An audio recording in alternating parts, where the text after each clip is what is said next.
오늘 본문 말씀을 통해서 하나님께서는 우리에게 하나님이 세운 가정을 지키기를 원한다라고 하시는 하나님의 말씀을 우리에게 주고 있는 것입니다. 우리가 살아가는 이 삶 속에서 어느 단체나 조직이나 어느 한 큰 회사나 다 그 조직과 단체에 장이 있습니다. 그래서 학교에 가보면 총장이 있고 학장이 있고 교장 선생님이 있습니다. 장이 있습니다. 또 회사에 가면은 누가 있습니까? 사장이 있고 회장이 있지요. 또 군대는 대장이 있습니다. 여러 가지 그렇게 많은 그런 장들이 있는데, 또 교회에도 당회장이 있습니다. 다 단체나 조직이나 다 장이 있습니다. 이처럼 가정에도 장이 있는데 그를 가장이라고 이야기합니다. 가정의 장이란 말이죠. 네, 오늘 예배를 드리는 저와 여러분의 삶 속에서, 가정에서 믿음을 가진 여러분들이 다 가장의 마음을 가지고 오늘 말씀을 들으면서 내가 내 가정을 잘 이끌어 가리라.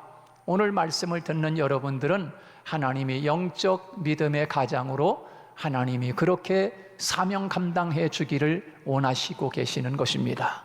여러분, 오늘 우리에게 주신 성경 본문 말씀을 통해서 우리의 믿음의 조상, 믿음의 이 시조가 되는 아브라함의 가정을 통해서 하나님이 오늘 우리 교회의 성도들에게 주시는 메시지는 바로 하나님이 세운 가정을 잘 지키고 세워갈 것을 우리에게 말씀해 주고 있는 것입니다. 우리가 살아가는 세상에 많은 가정들이 있습니다. 그래서 한 남자와 한 여자가 만나서 결혼을 해서 이제는 아름다운 작은 단위의 한 가정이 탄생하게 됩니다. 그래서 가정이 탄생해서 이제 그 탄생한 가정에 남자가 가장이 돼서 그 가정을 이끌어 가는데, 다 한결같이 나는 이제 결혼해서 이제 우리 가정은 행복한 가정을 만들어야지, 우리 가정은 든든한 가정을 만들어야지, 우리 가정은 정말 행복하고 평안한 그런 가정으로 이끌어 가야지, 멋있는 아빠가 돼야지, 멋있는 남편이 돼야지, 좋은 아내가 돼야지, 이렇게 다짐을 하고 생각을 하고 그렇게 가정을 이제 출발하지 않습니까? 그렇습니다. 그런데 이 가정 세우는다고 하는 것이 그렇게 쉬운 일은 아닌 것입니다. 든든한 가정, 행복한 가정, 편안한 가정, 정말 다른 사람이 볼 때 저 가정은 정말 멋진 가정이야, 이렇게 세워간다는 것은 그 쉬운 일이 아닙니다. 정말 어렵습니다. 왜냐하면 가정을 망가지게 하는 일들이 세상에는 너무나 많이 있기 때문에 그렇습니다. 그래서 가정을 망가뜨리고 가정을 힘들게 하는 그런 요인들이 많이 있는데 크게 둘로 나눌 수 있어요. 하나는 내부적인 요인이 있다고 하면, 또 하나는 외부적인 요인이 있다고 볼 수가 있습니다. 내부적인 요인이 있다고 하면 뭐겠습니까? 가정 내에서 일어난 문제 아니겠습니까? 남편으로 인해서 가정이 어려움이 온다든지, 아니면 아내로 인해서 가정이 큰 어려움이 온다든지, 아니면 어떤 질병으로 어려움이 찾아온다든지, 아니면 경제적인 문제로 가정이 어려움이 온다든지, 아니면 갑자기 들이닥친 환난과 어려움으로 가정의 위기를 만난다든지, 여러 가지 그렇게 건강하고 행복하고 편안한 가정을 만들어가고 싶은데, 그런 여러 가지 내부적인 요인들로 인해서 가정이 평안하지 못하고 행복하지 못하고 든든하지 못한 그런 가정들을 우리들이 많이 보게 됩니다. 여러분, 그래서 어려움을 겪고 있는 성도들이 있지 않겠습니까? 그런 위기와 어려움을 만나면 얼마나 그 가정이 힘들까? 예를 들어서 부부끼리 싸움을 해도 그 싸움이 금방 싸우고서 금방 화해하면 좋겠는데 또 싸움이 깊어지면 이 싸움이 한 달도 가고 두 달도 가고 이러다 보면 완전히 가정의 행복의 보금자리가 아니라 지옥의 보금자리인 거예요. 말로 실수를 하고 말로 언어 폭력을 하고 이러다 보면 어떤 때는 살기 힘들어지는 거야. 살기 싫어지는 거야. 정이 떨어지고 가정의 행복이 깨지고 기쁨이 깨지고. 여러분, 이 든든한 가정, 행복한 가정, 그리고 편안한 가정을 그렇게 세워간다라고 하는 것은, 지켜간다고 하는 것은 그만큼 가장뿐만 아니라 온 가족이 함께 노력하지 않으면 참으로 힘들다라고 볼 수가 있어요. 또 한 가지는 외부적인 요인이라고 할 수가 있습니다. 이 외부적인 요인 때문에 우리 건강한 가정이 파괴되어 가는 그런 일들이 얼마나 많습니까? 쉽게 예를 들면 외부적인 요인이다 그러면은 뭐가 있겠습니까? 예를 들어서 밤중에 강도가 들어와서 그 가정에 생명을 위협해가지고 가정을 망가뜨리는 그런 일도 있지 않아요? 돈 뺏어가려고 사람을 죽이고 그러다 보면 가정이 완전히 망가지는 거예요. 여러분, 얼마나 그런 일들이 얼마나 많이 일어나고 있습니까? 그 외부적인 요인인 것입니다. 가정을 망가뜨리고 있는 거예요. 자, 여러 가지 외부적인 일들이 많이 있겠지만 오늘날 일어나고 있는 일 하나만 여러분 생각해 보더라도, 여러분, 이 포괄적 차별금지법, 이거는 가정을 파괴하는 주범이라고 볼 수가 있습니다. 아주 큰 문제입니다. 이거 포괄적 차별금지법. 아니, 차별하지 말자는 법인데 왜 안 좋아요? 그보다 좋은 게 어디 있어요? 여러분, 그렇지 않아요. 차별금지법에 대한 거는 이미 우리나라 헌법에 20가지가 넘게 다 되어 있어요. 그래서 자기 자신이 해를 당하거나 무시를 당하거나 인격 모독을 당하거나 그렇게 되면 다 자기가 법적으로 고소해가지고 자기 방어할 수 있는 법이 다 있어요. 여러분, 누가 여러분들 명예훼손 해보세요. 명예훼손죄 다 있어요. 법으로 권리받을 수 있는 차별금지에 대한 법안이 이미 헌법에 다 20가지가 넘어요. 근데 왜 자꾸 포괄적 차별금지법을 통과시키려고 하느냐 말이에요. 이게 문제인 거예요. 이게 문제인 거라. 이거는 나라 망치는 일이 아니겠어요? 가정 망치는 일이고 자녀 망치는 일이고 건강한 가정을 해치는 일이 아닐 수 없다는 거예요. 2007년도부터 지금까지 7차례나 이 차별금지법을 제정해가지고서 국회에서 통과시키려고 아주 발버둥을 쳤어요. 그런데 우리의 선배들, 그래도 여야 국회의원들께서 선배들은 참 훌륭했다고 봅니다. 지금 생각해 보면 그렇게 차별금지법이 2007년부터 7번이나 차별금지법을 발의해 가지고서 국회에 내놨지만 다 무시돼 버렸어요. 다 삭제돼 버렸어요. 지금까지. 근데 요번에 또 8번째 지금 올리는데, 요번에는 포괄적 차별금지법을 해 가지고서 올린 거예요. 여러분, 이것이 얼마나 이 나라를 좀먹이고 개인을 망가뜨리고 가정을 망가뜨리는, 사회를 망가뜨리는 아주 암 존재 같은 헌법을 지금 제정하겠다고 하는, 여러분, 다 국회의원들도 다 좋은 사람 아니잖아요. 세상에는 좋은 사람도 있지만 나쁜 사람도 있어요. 국회의원들 다 천사 같지요? 그렇지 않아요. 거기 나쁜 국회의원도 있을 거예요. 왜? 나라 망치는 국회의원이 있다고. 누구나고 지정하면 또 이거 명예훼손이니까 그것까지는 말 못하겠어요.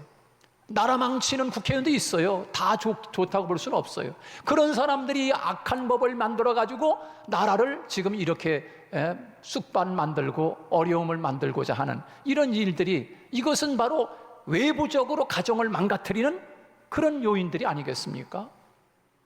이거 여러분요, 세상에 너희는 빛이요 세상의 소금이라고 주님 말씀했는데 뭔 소금이고 뭔 빛이요? 나가서 복음 전하지 않아도 괜찮아요. 그러나 이것만큼은 막는 길이 복음 전하는 것보다 더 지금 심각해. 더 중요해. 지금 복음 전하는 것보다. 그거 못 막으면 복음 백날 전화봐야 소용없어요. 지금 이게 복음인 거예요. 이게 교회에서 우리들이 깨우침을 가지고 이거 하지 않으면 우리 안 되는 거예요. 가정을 파괴하고 가정을 망치는 일이기 때문에 그렇습니다. 이런 외부적인 가정 파기범들을 누가 하나님이 세운 가정을 지켜야 하겠습니까? 믿음의 가정인 또 가장이 된 우리들이 일어나야 합니다. 어린 아이들이 이런 문제를 어떻게 알 수가 있겠습니까? 다음 세대에게 이런 세상을 물려준다고 하면 이것이 어찌 참으로 통탄하지 않을 일이겠습니까? 우리야 지금 성인이 돼가지고 그럭저럭 살다 가면 됩니다. 그러나 우리의 자녀들, 어린 새싹들, 자라나는 그 아이들이 그런 사회와 그런 세상 속에서 산다고 생각해 보세요. 믿음 생활을 제대로 할 수 있겠습니까? 사회 생활을 제대로 할 수 있겠습니까? 기가 막힌 삶이 벌어지고 말 거예요.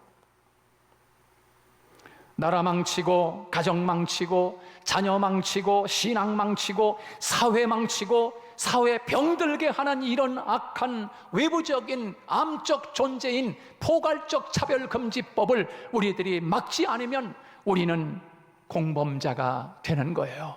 함께 우리들이 힘쓰고 이 일들을 막아내는 저와 여러분 되시기를 주님의 이름으로 축복합니다.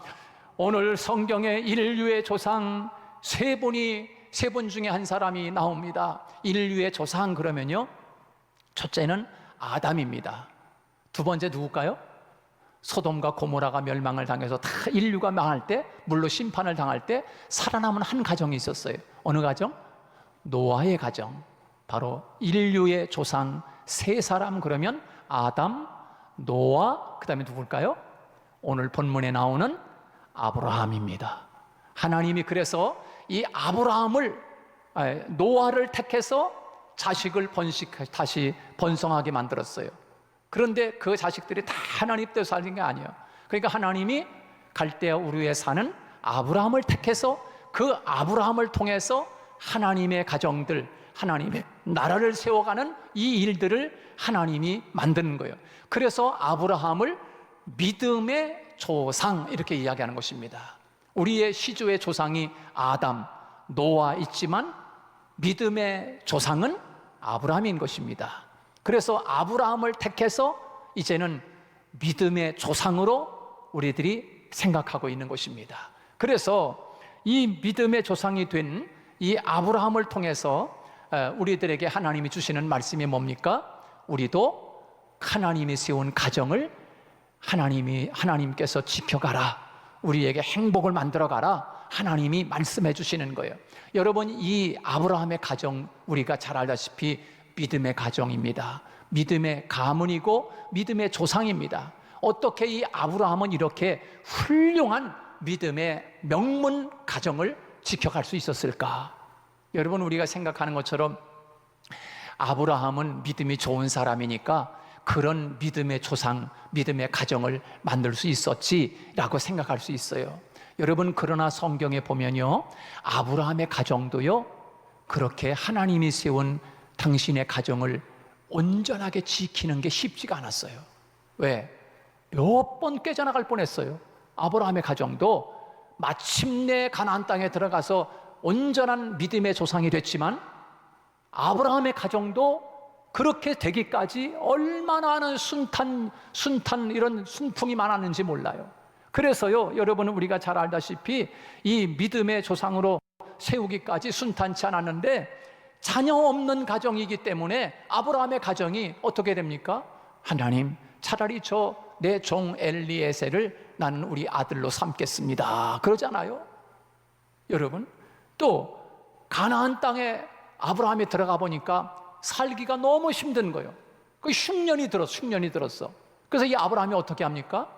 아내를 데리고 저 애굽으로 가잖아요. 애굽으로 가가지고서 애굽의 왕에게 자기 부인을 노리게 까물어 주는 거예요. 왜? 자기 죽을까 봐. 여러분, 이거 가정 파기되는, 가정 깰 일 아닙니까? 여러분, 아브라함의 가정이 쉽게 아브라함의 가정이 온전히 쓴 게 아니에요. 그렇게 지금 아브라함의 가정도 엄청난 순풍이 닥쳤었어요. 자, 그 다음에 보세요. 이제 아브라함이 나이가 많으니까 아이를 낳을 수가 없어요. 그러니까 또 어떤 일이 벌어집니까? 사라의 몸종인 하갈에게 여보 장가 들어가지고 새 장가 들어가지고서 하가라고 새 장가 들어가지고서 자식을 번식하시오. 난 다 틀렸어. 그래가지고 여러분 어떻게 합니까? 하가라고 또 하가를 부인으로 맞아가지고 애를 낳는데 그 아이가 이스마엘이요. 여러분 그 일 때문에 중동 전쟁이 지금도 끊이지 아니하고 지금 전쟁을 하고 있는 거 아니겠어요? 여러분 이런 순탄치 못한 그런 아브라함의 가정이었어요. 정말 힘들게 믿음의 조상이 될 수 있었던 거예요. 쉽게 된 게 아니었던 거예요. 아브라함의 가정이 믿음의 가정, 정말 정금 같은 믿음의 가정으로 설 수 있었던 것을 하나님은 오늘 성경을 통해서 우리에게 말씀하고 있는 것입니다. 어떻게 이렇게 든든한 믿음의 명문 가문이 될 수가 있었을까? 오늘 성경에서 우리에게 잘 말씀해 주고 있어요. 간단하게 말씀드립니다. 첫째는 아브라함은 고향과 친척과 아비집을 떠났다라고 말씀해 주고 있습니다. 우리 한번 같이 1절 말씀 한번 읽습니다. 시작. 여호와께서 아브라함에게 이르시되 너는 너의 고향과 친척과 아버지의 집을 떠나 내가 네게 보여줄 땅으로 가라.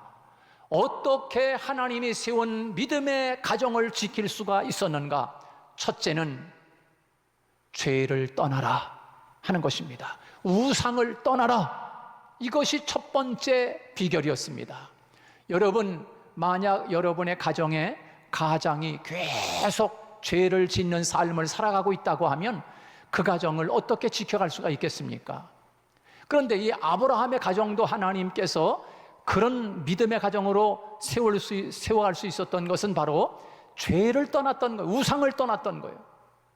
그래서 이 아브라함의 가정은 아주 조상적부터 메소포타미아 인류 4대 문명 그 가운데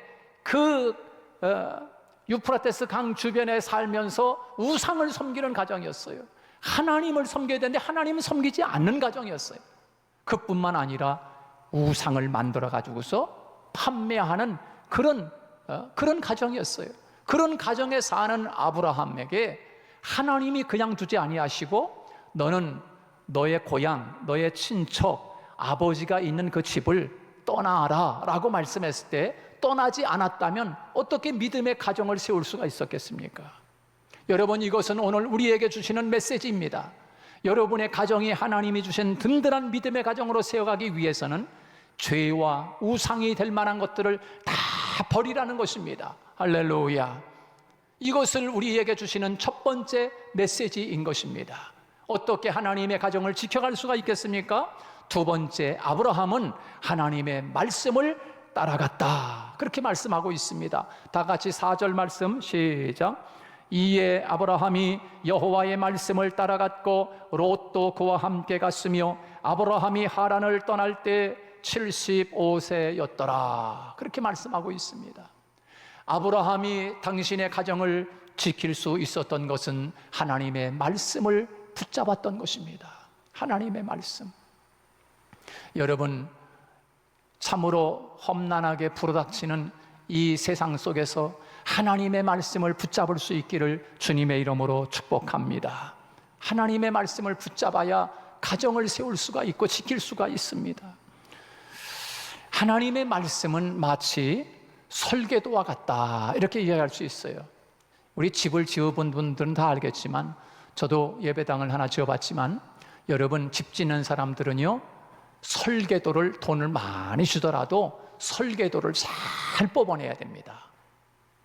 왜냐하면 어떤 사람들은 집 짓는데 건축업자 만나가지고 내가 당신 집을 평당 400만 원씩 해줘줄게.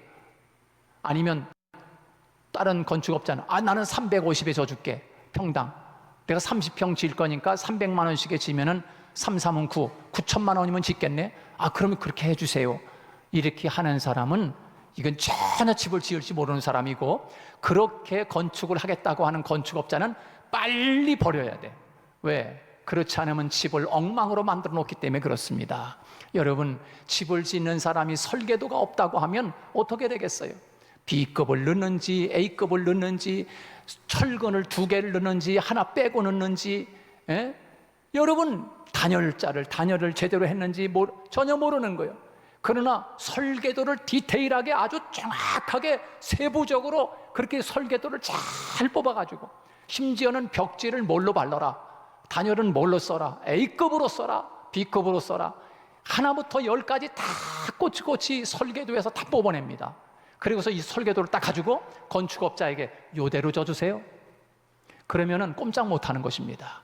그러면은 이게 평당 얼마씩 이제 천차만별이니까 거기에 맞춰서 설계도가 딱 나오면 그 설계도대로 짓는 거예요. 그대로 짓는지 감리가 있는 거예요. 감리가 딱 보고서 왜 당신 이 짜투리를 이렇게 많이 남겼습니까? 이 설계도대로 왜 하지 않습니까? 라고 하면 꼼짝 못하는 거예요. 그래서 설계도가 그만큼 중요한 거예요. 여러분, 하나님의 말씀은 인생의 설계도인 것이에요. 하나님의 말씀은 설계도인데 그 설계도를 가지지 않냐고 내 인생을 살아간다고 하면 여러분, 그 인생이 어떤 삶을 살겠어요? 부실공사 인생을 살 수밖에 없는 거예요. 하나님의 말씀은 마치 인생의 설계도와 같은 거예요. 하나님의 말씀은 인생의 매뉴얼인 거예요. 매뉴얼. 여러분, 커다란 가전제품을 샀다고 하면 그 가전제품을, 여러분, 내가 가전제품을 쓰려면 매뉴얼이 있어야 되는 거예요. 간단한 핸드폰 같은 거야 그냥 쓸 수 있지만, 그러나 아주 디테일한, 아주 중요한 복잡한 가전제품 사면은 거기에 사용 설명서가 있는데 그거를 다 봐야만 그 고가를 제대로 사용할 수 있는 거예요. 나라고 하는 존재, 하나님이 만든 존재인데 나라고 하는 존재의 하나님의 말씀은 매뉴얼과 같은 거예요. 이 매뉴얼을 보지 않고서는 나라고 하는 존재가 이 세상에서 아름다운 신가를 살아갈 수가 있겠습니까? 그래서 아브라함은 하나님의 말씀을 붙잡고 갔던 거예요. 하나님의 말씀은 마치 인생의 나침판과 같습니다. 하나님의 말씀은 우리 인생을, 우리의 가정을 붙잡고 계시는 하나님 자신인 것입니다. 그래서 아브라함은 하나님을 붙잡고 갔던 것이에요. 그래서 오늘 본문 말씀에 보면 아브라함이 하나님의 말씀을 따라갔다라고 말씀해 주고 있습니다. 그 엄난한 어려운 속에서도 하나님의 말씀을 붙잡고 갔기 때문에 아브라함은 가정을 지킬 수가 있었던 것이에요. 마지막으로 아브라함은 마침내 가나안 땅에 들어갔더라, 그렇게 말씀해 주고 있습니다. 우리 한번 5절 말씀 같이 읽습니다. 시작. 아브라함이 그의 아내 사레와 조카 롯과 하란에서 모은 모든 소유와 얻은 사람들을 이끌고 가나안 땅으로 가려고 떠나서 마침내 가나안 땅에 들어갔더라. 할렐루야. 마침내 가나안 땅에 들어갔다는 거예요. 여러분, 어떻게 이 아브라함이 믿음의 가정을 세울 수가 있었는가? 마침내 들어가는 거예요. 마침내. 다시 말해서 끝까지 인내하지 않으면 가정 지킬 수 없어요. 여러분, 중간에 하가를 만나가지고서 부인 삼겠다고 할 때 사례는 잘 살으시오, 그래서 가정 깨고 도망갈 수 있어요. 그러나 여러분, 마침내 끝까지 인내하는 거예요. 사례가 애굽 왕에게 그렇게 바쳐줬지만 그것도 참은 거예요. 여러분, 끝까지 이 아브라함의 가정이 깨지도 몇 번 깨질 뻔했는데 끝까지 두 사람이 인내하고 마침내 가나안 땅에 들어가는 거예요. 마침내. 여러분, 살다 보면 속상할 일 많이 있잖아요. 뭐 여기 서 있는 목사라고 없겠습니까? 때로는 저도 가끔 다투고 싸우지 않아요. 요즘 뭐 잘 안 싸우지만 가끔 싸울 때 보면 너무 화가 나고 속상하고 자존심 상하고 그러니까 에이, 깨버리고 가버리고 말자, 이혼하고 말자. 여러분, 이렇게 가끔 화딱지 나니까 그런 일도 있잖아요. 그러나 여러분, 참지 않고 그 순간 때문에, 그 감정 때문에 그런다고 하면 어떻게 가정을 지킬 수가 있겠어요? 끝까지 인내하는 여러분 되시기를 축복합니다. 그래야 마침내 아름다운 가정을 지켜갈 수가 있는 거예요. 버릇처럼 계속 상대편에게 상처를 입히고 마음에 아픔을 입히고 그런다고 하면 이거 빨리 떠나야 돼. 빨리 그 죄악을 끊어야 된단 말이에요. 아브라함이 그것을 잘했어요. 그리고 말씀을 붙잡았어요.